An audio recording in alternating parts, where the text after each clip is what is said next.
I thought I'd just pop on and tell you about the new fabric I've bought. So most of you know I'm trying to clear my sewing stash. It's just up here, what's left of it. I've got about 8 or 10 things left in it. I've also got some things on my sewing table already. So what I want to do is I want to get to the point where I'm just sewing new things. Now in these baskets here, there's various things like interfacing, but there's also of course some small fabric scraps. We always end up with a few scraps and then you can do some scrap busting projects. I'm never going to get the spare fabric I have down to nothing, but I don't want to have a stash, and that's just a personal thing.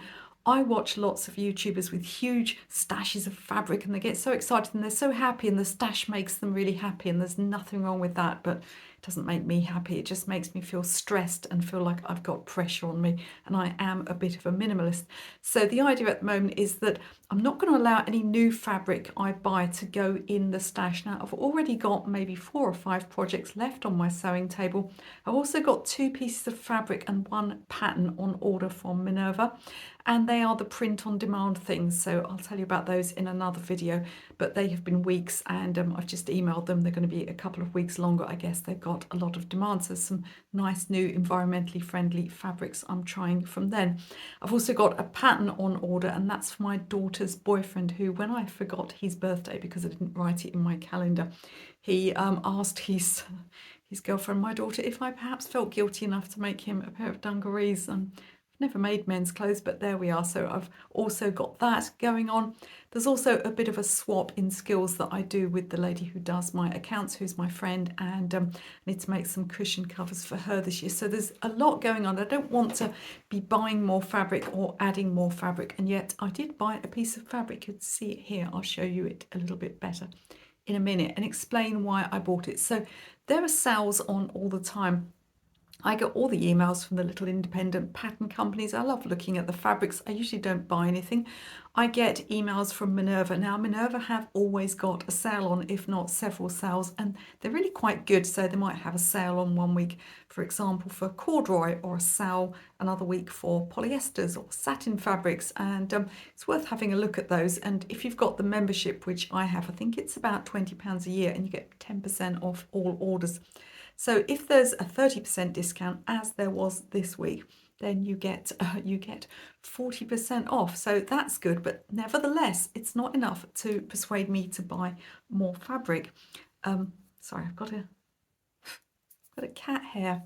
Kiss the cat, get cat hair on your face. That's how it goes. Now, another thing that's not enough to get me to buy more fabric is a pretty pattern, or, just a nice fabric, a beautiful denim, or, a really lovely floral. I don't wear that many patterns. I've got a bit of a pattern on here, and honestly, I wish I'd made it in a plain, because I just don't wear many patterns. But what I do like is something with a little bit of drama. I like to have a lot of plain fabrics and then something with a little bit of drama. And one thing I really like is border prints. Now, you don't see that many border prints, and there's certainly not as many available as there are of other things. But when you look at some of these top fashion brands, they nearly all have sort of border fabrics or border embroidery or placement prints. Another thing I love is those absolutely massive prints where you get, a flower that takes up a whole blouse. I also think that looks rather lovely. I do like the drama of it. So when I saw, and another thing just to mention that won't get me buying fabric is the fact that there's not much left. So on Minerva, you can actually see how many meters they've got left. And again, just because it's a nice fabric, just because it's on sale, just because there's not much left, that's not enough to get me to buy another piece of fabric. However, when all of those things combine, and the fabric is very unusual. So you're looking at this fabric here and it's nice enough. I think it just looks pretty, but it's actually a very beautiful border print.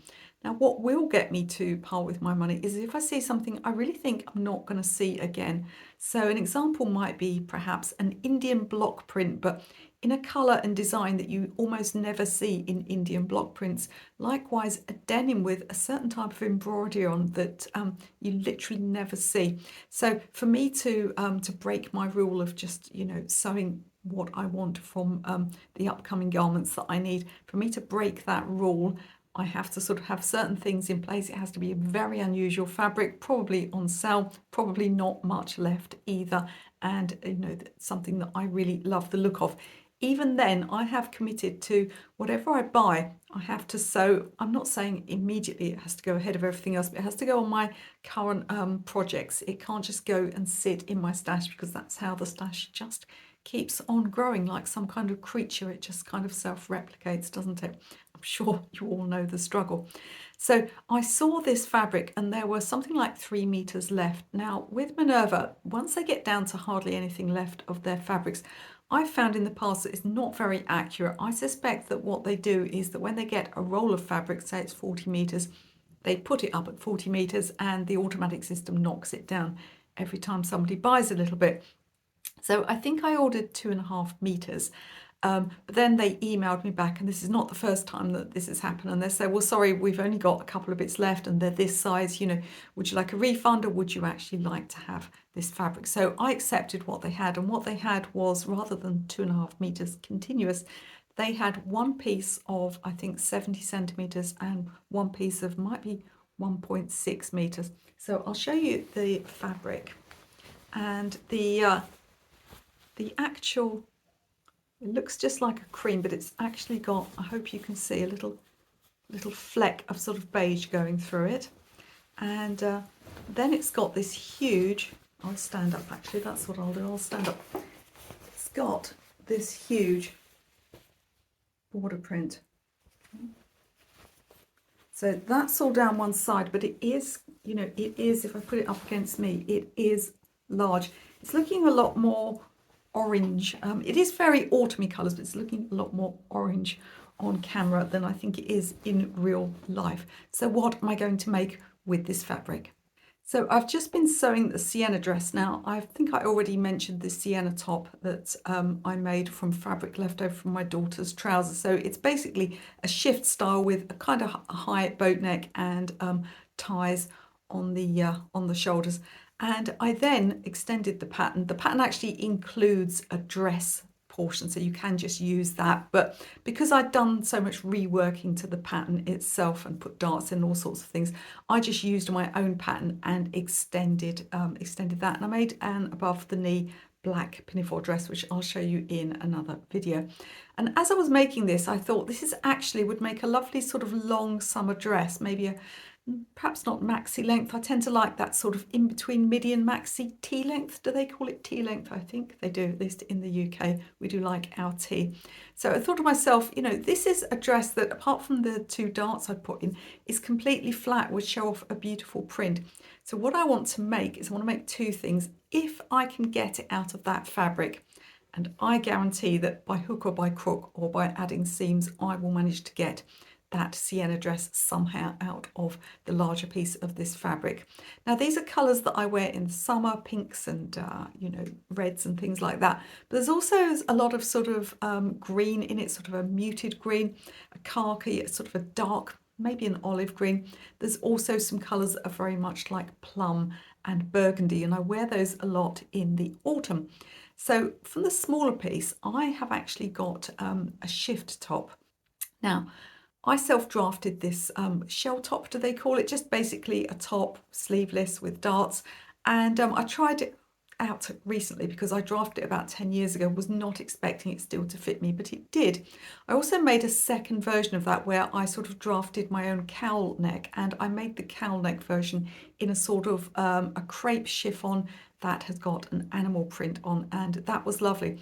But what I want to do is to go back to that shell top and just to make a simple top with bias binding, and then to have the pattern just along, probably just along the front border. And then I was watching, I think it was Jo, the Crafty Crofter. She's a lady that also does a lot of videos for Minerva, but I was watching her own channel, and she was wearing a top, and it was one from, it might have been a Simplicity pattern or one of the big 5. And she'd actually drafted a keyhole in this, and it made it a little bit more interesting. I thought, well, that's fantastic. That's something I could easily do to my basic shell top, just to give it a bit more interest around here. So those are the 2 garments that I've got planned. I will, of course, come back and show you when they're done. Let me know what you think about the fabric, and let me know if you think it was worth me breaking my sort of my self-imposed ban on buying more fabrics just to get this particular design. I do think it's very unusual. They had so little stock left, and I kept thinking about it all day, all day, all day. Said to myself, wait a bit, if it's still there at the end of the day, I'll get it, and it was. Let me know what you think in the comments. Remember to stay kind to yourself, stay kind to other people, and always, of course, stay kind to the animals. And just before I go, I've been using a new little tripod and ring light that I got sent. I'm not being paid to advertise it at all, but I do have an affiliate code. Honestly, it's been so useful. I'm able to film in lots of different rooms. So if you want that affiliate code, I'll drop it in the video description. I'll see you all again very soon.